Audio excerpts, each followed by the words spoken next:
Good morning, YouTube. Sunday morning, coming up to time for the Outsiders, and I think first dog on the moon as well.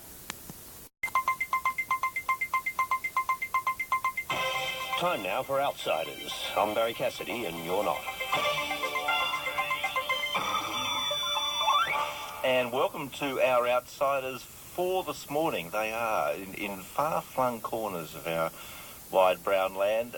In the Melbourne studio, Ben Terpstra. He's a freelance writer and blog. You can find his work Quadrant Online and Menzies House. Eva Cox joins you from Sydney. She's a social commentator and writer, and in Canberra, Jack Waterford, editor-at-large of the Canberra Times. Good morning to you all. Good morning. Good morning all. Nicely chorused team. Bringing the country together, that's what we do here on Outsiders. Let's start with the answer to our cryptic clue this morning. Arthur Sinodinos, an extraordinary business through the week. First he was staying and then he was going. Here's Prime Minister Tony Abbott expressing his support for the senator on Tuesday. In respect of Senator Sinodinos, the matters in question happened prior to his entering Parliament and becoming a minister. The senator has been asked to assist an inquiry into a particular company. He is doing so fully and frankly, as you'd expect. And things moved on a little bit from there. Amazing what a difference a day makes. Here's the Prime Minister speaking the next day, on Wednesday. Earlier today, Senator Sinodinos advised me of his decision to step aside for the good of the government until the investigation into Australian water holdings has been resolved, at least as far as he is concerned. Senator Sinodinos has done the right and decent thing, as you'd expect, from someone who has given our country such long and faithful service. And there were many other remarks from the Senator's colleagues along those lines, praising his endeavours. Jack Waterford, what's your feeling about this? Are we going to see the Senator return to the government's front bench? I don't think that Arthur can be exonerated in the public mind. He's already, with the material that has emerged, placed in the position where he looks a little bit grubby, with all the wrong sort of company, even some strange bedfellows in the Liberal Party, and an appearance, if you like, of acting in his own self-interest rather than in a broader public interest. It's going to be very, very difficult, I think, for him to retrieve his position. This is the tricky thing, isn't it, Ben Terpstra? The judgment of Arthur Sinodinos. This is the thing that he was absolutely a legend for, his political judgment, and yet in the case of his involvement with Australian water holdings, that seems to have let him down. Well, seems is a good word. Well, yes. It'll be up to ACMA to work out what's happened. I'm not going to make any prejudgments, but I'm guessing most Australians are just turned off. They're not following this at all. That's just my personal opinion. And as far as 200 grand is, and that was before he was a senator, correct? Indeed, yes. This is well before he became the New South Wales senator. I mean, if we're worried about 200 grand, let's look at the 200 grand in Rudd's account in September for his campaign, which we know nothing about and has just come out recently. I'm more interested in stuff like that rather than what happened when he wasn't in Parliament. What's your feeling on that, Eva Cox? I mean, are people walking away from this as an issue? Are people glazing on the Sinodinos matter and the ICAC? I don't think they're glazing on it. I think what it's doing is confirming to them that almost anybody, anybody who's involved in sort of politics and business together seems to be totally lacking in any sort of moral framework about the way they go about it, that there's far too much of this sort of grubby games thing. And I mean, all you can say about Sinodinos, which is interesting because everybody says, you know, he's a decent bloke, he's a good bloke, etc., etc., etc., is that either he totally lacks judgment or he's a twit or he's bent. And I mean, the thing is, it's very hard to come out of that with the idea that he should be the Assistant Treasurer because, you know, his behaviour, his understanding, his knowledge of what went on is seriously deficient. And so, I mean, how can he come across as somebody who's worthy of being a politician? Well, this was... Mind you, politics has got another thing, but I mean... This was the politics of this week. What Senator Sinodinos should have been doing this week was selling reforms to... the details around investment and the what's it called? FOFA? Anyway, FOFA. that stuff. FOFA. Thank you very much, Tim. Yeah. And everything, this was getting in the way. This was crowding out any available oxygen. And But I mean, it's also, I mean, you know, it is actually related to what he did. You know, I mean, that's the interesting question. You know, he's talking about finance. He was a very bad director and chair of, you know, the finances of the company, so it makes it even more dubious. Isn't this the thing, though, Ben? You mentioned the $200,000, but if you or I were offered $200,000 a year for maybe 100 hours' work, wouldn't we smell a bit of a rat? Well, I mean, there are conflict of interest questions, but for example, Emma Alberici of Lateline received $15,000 for speaking for Wesfarmers Insurance. Is that a conflict of interest? Is that relevant? Is that Of course. Is that I mean, comparable? she's a taxpayer-funded person. She's not an assistant treasurer at the moment. At the time this happened, he wasn't in Parliament. So, I mean, yeah. But at the time, I don't see the issue. But at the time it happened, Jack, that he was engaged by Australian Water Holdings because, as at that time treasurer of the New South Wales Liberal Party, he had some connections with government. Yeah, $200,000 is nice work if you can get it, but not itself to be criticised about. It's working in an area where you're going to get up to $20 million if you can persuade former colleagues, mates, people in the Liberal Party, people in an organisation of which you happen to be at that moment treasurer but will soon be president, that they should, if you like, make a decision that is against the public interest and which benefits a private company, part owned by Eddie Obeid, but also which you yourself happen to be an office bearer. That's where it gets into the ethically dubious and the sort of Eva Cox question, are you a fool or are you a knave? Now, I'm always prepared to give Arthur the benefit of the doubt and say he's a fool, but as Eva says, is this the sort of person that we want conducting public policy in Australia? It's a tricky defence to run, isn't it, this Eva, this sort of Rebecca Brooks line that I may have been in charge of everything and ran it all with close contact, but at the same time knew nothing of what was going on. Well, it's very dubious considering we've had evidence that people have told him about it. I mean, the payments to Sydney Water are really extraordinary, and the payments also to the Liberal Party, neither of which he claims he knew anything about. I mean, if you're on the board of something and if you're the chair of the board, surely those sorts of things should be known. I mean, I think those things become very dubious. I just don't think you can sit there saying, I didn't know what was happening, because, I mean, if he didn't know what was happening, he shouldn't be the Assistant Treasurer. What should we do about this, Ben? I mean, if it is an irrelevance, if it's... Just wait and see what the context of it when ACMA looks into it. I think... the ICAC. ICAC, sorry. Okay. ACMA. Can I just pick up on that? Because there's a thing of... up, sorry. I mean, I just think, Ben, what you're actually ignoring is the fact that ACMA might say he's done nothing illegal, but that doesn't mean he hasn't done something which is plain stupid, unethical, and wrong. It just means he hasn't done anything illegal, and there is a difference. And plain stupid is our boat policy under Labor, where over 1,000 people died. I mean, look, stop playing politics with this argument. Stop playing politics. Yes, stop playing politics with the argument. Every time I criticise Synodinos, you bring up something to do with the Labor Party. That is not so attacking a a good Liberal argument. is nothing to do with politics, okay? No, because it's because of what Synodinos did, not because of his party. I think the interesting parallel here, and this all goes to the myriad relationships with the Obeid family. It's rather like what we saw in Western Australia with Brian Burke, which also drew its federal casualties. The sort of the contact here, Jack Waterford, is immediately fatal, is it not? Regardless of whether there's actual illegality, it's that sort of sense of malfeasance which is the problem. And it's not as if Eddie wasn't on the nose in 2011, so I find it a little bit strange.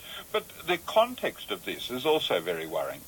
The reason why corruption is so rife in New South Wales at a Labor and a Liberal level is because so many decisions are made by ministers as an exercise of discretion. It's not done by process, but it's crony capitalism without competition, but where it depends on who you know and whose arm you can twist. Now, Arthur Synodinos, his public and political record is in a much different environment.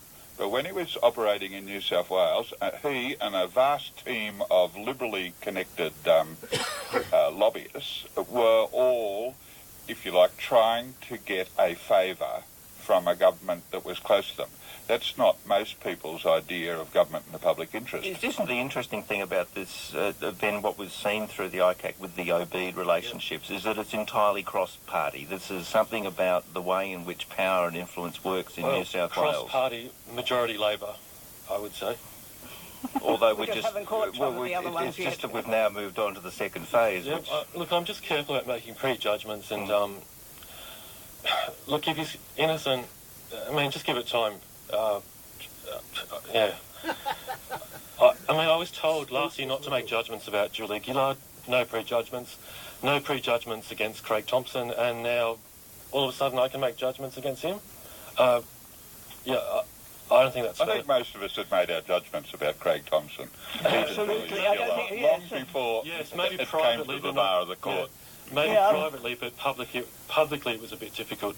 And it was, the thing about this one is that there is quite a lot of evidence of bad judgment, if you want to use that term, which is not the term. We're not talking about people actually being bent and being criminal. We're talking about extraordinarily bad judgment. And I think you can't, regardless of what ACMA says, surely even you, Ben, can see that some of the decisions he made were bad judgment. Such as the power of your rhetoric, Ben, that you have managed to convince us all this is being heard by the Australian Communications Media Authority. The ICAC in New South Wales. Let's move on to something which is thankfully acronym-free, which was the Senate's rejection last week of the suite of 9 bills put up by the government from the House to repeal the carbon tax. Jack Waterford, the government looks like hitting its head against this brick wall. Was it politically necessary to do this before the reconstructed Senate mid-year? Yes, because there's West Australian election on, and because it can be assumed, I think, that the folk of Western Australia, at least by a handsome majority, in favour of abolishing mining and carbon taxes. So in that sense, proving that the Labor Party and the Greens were an obstructionist and wicked lot who were focused on, driving Western Australia over the brink was probably a useful political stunt. Is this a denial, Ben, of mandate? Is the opposition been, as Jack suggests there, wicked and obstructionist? To me, it's just Labor and the Greens in bed again. Just same old, same old. What do you think about that, Eva? Does it reek of deja vu? Well, it has all of those things. Tasmania. But it's interesting if you actually look at it. I mean, despite the fact that that Labor and the Greens might be seen as being in bed now, the government hasn't got, despite the fact it claims a mandate, it didn't get a mandate in the upper house because, we don't quite know what the final Senate figures are, but they certainly haven't got a majority there. So regardless of what's happening now, even after July, there's likely to be a problem with this issue. So, I think this is part of the normal political toing and froing because nobody's got an absolute majority. It's interesting, isn't it, Jack? I mean, the relationship of a government with its Senate, of course, the first thing that the then Conservative-dominated Senate did on the rise to power of Tony Abbott was to knock back the CPRS of the former government. It's, I suppose, amusingly ironic that this should come back to bite them. Yes, but I'm still not sure exactly what Labor's strategy is in all of this. There's a lot of that about the uncertainty about Labour's strategy. During the whole period of the carbon tax debate and whatnot, I think Labor was absolutely incoherent and made no particular sense or case to the Australian people about what it was doing. And there was a case to be made, and some people were making it, but you were not hearing it from the mouth of, say, Julie Gillard. And right now you're not hearing from the mouth of Bill Shorten just exactly why Labor is continuing to obstruct it, what the case for continuing with the carbon tax is, even when a party has done something. There are cases that can be made, but essentially there's dead silence. They've never showed any great comfort in this area, have they, Eva? It's not a case they can convincingly prosecute. I think actually, I mean, that was a major problem with the Labor government generally, is that they actually failed to sort of connect the dots and make a clear policy statement. I mean, they put a high carbon price on. They weren't sure they wanted a carbon price. They wanted a market price. They went backwards and forwards. They proposed various other things, and in the end of which I think they confused the population entirely on it. You're confused about this, Ben, or is this, as you say, just business as usual for the opposition? Just politics. I mean, as far as Labor, they haven't, as has been, so they haven't made a good case for the carbon tax. It won't change the world temperature. It will cost business. I don't see any positives in it. Well, we will for Labor. We will watch the affairs of the Senate unfold, and of course that's going to be a movable feast as the year moves on. Our thanks to our outsiders this morning. They have been social commentator and writer Eva Cox, editor-at-large for the Canberra Times Jack Waterford, and blogger Ben Terpstra. We'll be doing it again at about the same time next Sunday morning. It is Sunday Extra, 6 minutes away from 10.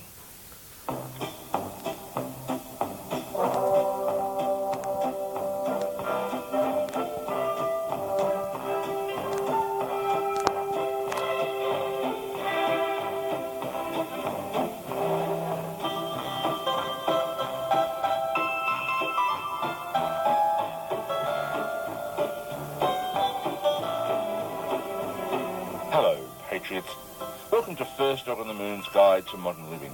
I'm Walkley Award-winning cartoonist for The Guardian, First Dog on the Moon.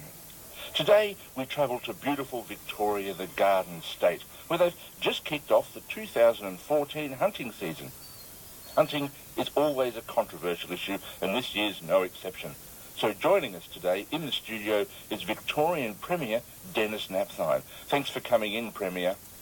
Hello, I'm Dennis Napthine. I'm the Premier of Victoria, and it's hunting season! Premier, earlier this week a group of anti-hunting activists laid the bodies of 80 ducks outside your office. 33 of them were endangered freckled ducks, Stictonetta nervosa.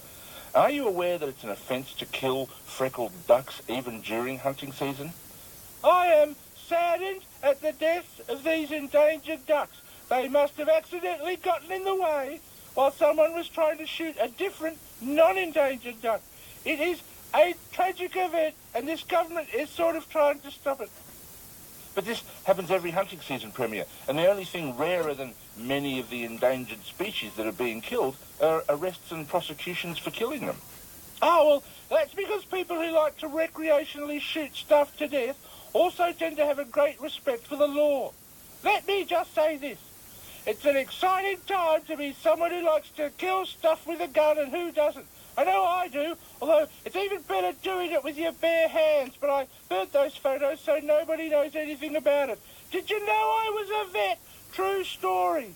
The problem seems to be that out in the wetlands, anti-hunting activists have run up against the anti-duck activists, and only one group is armed. Doesn't seem fair, does it? So we're also using our new Move On legislation to get the real police to move these fun police on. Get the greenies out of the duck-infested swamps and into nice paddy wagons and police cells.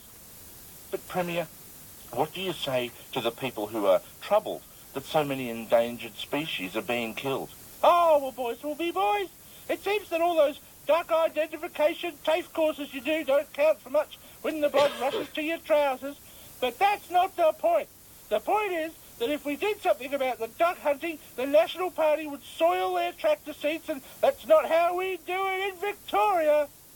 And what about the hunter who ripped the head off a live baby duck in order to throw it at an anti-hunting activist? True story. What does the government plan to do about those sorts of activities? Oh, well, I'm going to pretend I have some feelings. We're also shocked and saddened that these endangered ducks have died, and we will be building a memorial to them in the car park at the Brunswick IGA. I also want to take a moment to remember specifically the 33 freckled ducks we have lost. They were other ducks' mothers, fathers, sisters, brothers and cousins and aunties, and now they are gone. They were ducks with hopes and dreams, and also names like Nolene, Stephen, Brenda, Sylvia, Cranky Barry, Larissa and Clarissa. Remember how everyone used to get them mixed up? Marjorie, Eleanor, Duckbot the Robo-Duck, Lachlan, Brian, Crispy, Gary, Arthur, Cooper, Leslie, Mr. Bargains, Dennis, not me obviously, I'm not a duck, it's another Dennis, Gareth, Bernadette, Donald with 2 N's, Jessica, Farage, Paul, Nick, Sven the Seagull, not sure how he got in there, Gordon, Davo, Stevo, Jono, Faffington, and Big Wilbur Duck Mountain. Remember him? He was a duck, but you could have landed a helicopter on Big Will. He was huge. Also, Sniffer and Ethel. May they rest in peace. Well, thank you for your time, Premier, and thanks for listening, listeners. This has been First Dog on the Moon's Guide to Modern Living, proudly brought to you by the First Dog on the Moon Institute.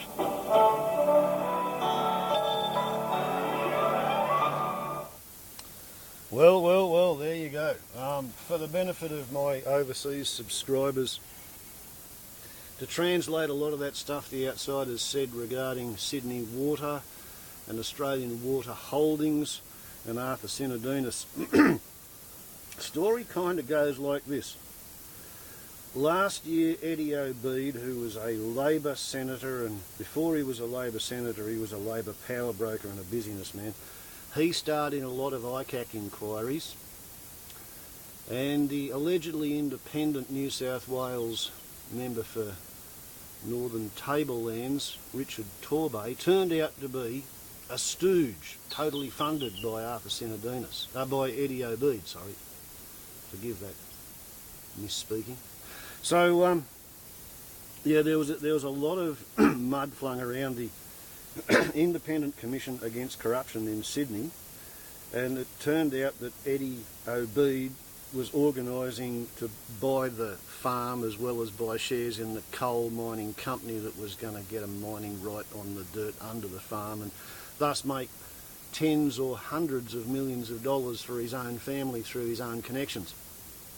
But as it became obvious that the Labor Party was sort of on the nose and was not going to win the next election, this was when a company that Eddie Obeid had a 30% holding in, which he purchased for $3 million after being offered the 30% holding for $10 million.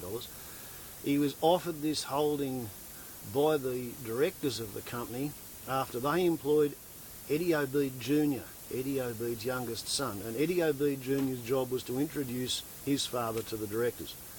So they employed this kid to introduce Daddy, and then Daddy buys a 30% share in the company, and therefore Daddy stood to make about $60 million if he could convince his mates in the Labor Party, or in the Labor government of New South Wales, to sign a contract for Australian Water Holdings to supply water reticulation to the northwest suburbs of Sydney, and all of Australian Water Holdings' expenses were to be paid by agreement by the Sydney Water Board. I think the Sydney Council Water Board was called Sydney Water in the news reports. Okay, so Eddie Obeid buys his shares and takes a directorship. There were 5 directors, 10 employees, and 6 of the employees were lobbyists. Another one of the employees was a bloke whose only other job was a fundraiser for the Liberal Party. He got a $75,000 salary out of Australian Water Holdings, which was paid for by Sydney Water.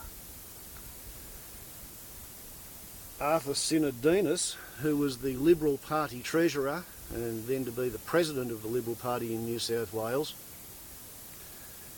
he was introduced to the board and given a $200,000 per year plus bonus salary package for doing 100 hours of work. And that was paid for by Australian Water Holdings passing the expense of it on to Sydney Water. And he's claiming now that even though he was treasurer of the Liberal Party, a director of Australian Water Holdings, he did not notice that the Liberal Party fundraiser's salary of $75,000 paid by Sydney Water through Australian Water Holdings was donated holus bolus to the Liberal Party, of which he was the treasurer. So, as Eva Cox said, he was either really, really bent or he was really, really stupid. And he's a twit. And either way, he shouldn't be the assistant treasurer cooking up the budget. And he shouldn't be cooking up regulations to make it easier for insurance salesmen to get trailing commissions when they sell alleged superannuation packages.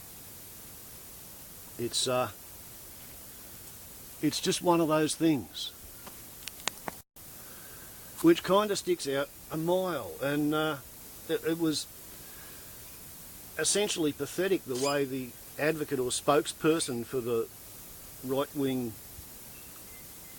neoconservative side of politics on the outside of that Ben fella, he just kept shooting himself in the foot. He was speechless. He had nothing to say except to retreat into party political attacks about something that he thought the Labor Party had done, which was wronger than whatever the topic of conversation was about, which was, you know, Arthur Sinodinos and the ICAC, Independent Commission Against Corruption. So yeah, he shot himself in the foot, absolutely, totally and thoroughly. When they talked about bilateral corruption in New South Wales, at the moment, the Liberal New South Wales government has just passed new legislation limiting the conditions for which a public servant can receive a workers' compensation payment, and they have limited it so far in favour of the interests of the shareholders of the insurance companies, so as to allegedly reduce workers' compensation premiums for the government, because it's only public servants. But once you bring these conditions in at a public service level, it tends to have a trickle-down effect into the commercial community. They've decided that for the purposes of compensation, get this, having a leg amputated is not considered a serious injury. It's only minor to have your leg amputated. So what they've managed to do is cut, I think, 3,000 people who were receiving weekly workers' compensation because of being injured in the service of the government. They've cut them off their payroll and dropped them onto the dole because, no, it's not a serious injury. That's the level of kiss up, kick down, grease my palms corruption that New South Wales runs on under the Liberal government, and they were elected because the Labor government was allegedly too corrupt for anybody's liking. It's pretty bloody annoying, actually. And as for the Victorian government's theory regarding how much fun it is to kill things with guns, well, this is an example of things you see when you haven't got a gun.